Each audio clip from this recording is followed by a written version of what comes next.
So, packaging ulit guys. Come on.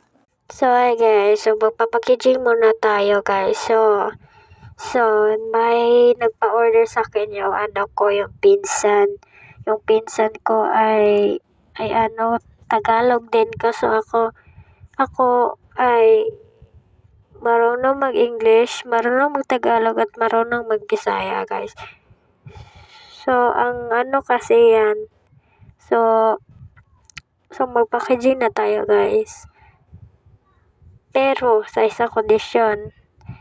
Ay sabi sa akin ng ano ko, yung pinsan ko ay walk-in. Ang sabi niya ay sticker, pero wala ko sticker. Pero ang sabi kasi sa kanya ay may mga design akong sticker siya. Pero ang nasabi niya sticker nga Spider-Man daw. Pero wala ko sticker nga Spider-Man. Lang yung sticker ko, Hello Kitty. Kaso sabi niya ayaw niya daw.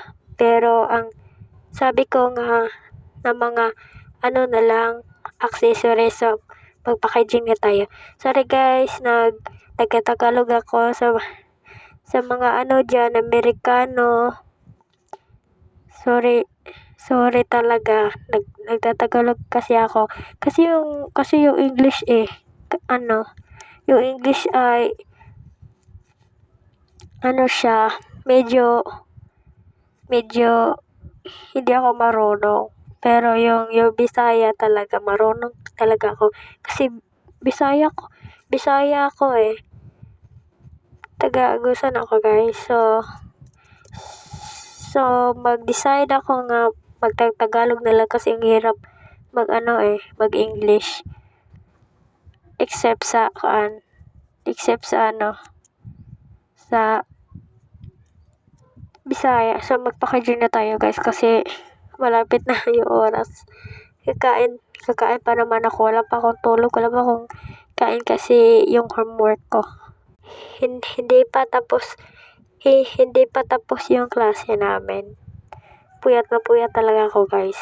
Ganyan talaga ako basta puyat. Yung mata. Mga black eye. So ito na yung namin guys. Dito pala yung mga sticker guys. Ayan na yan guys.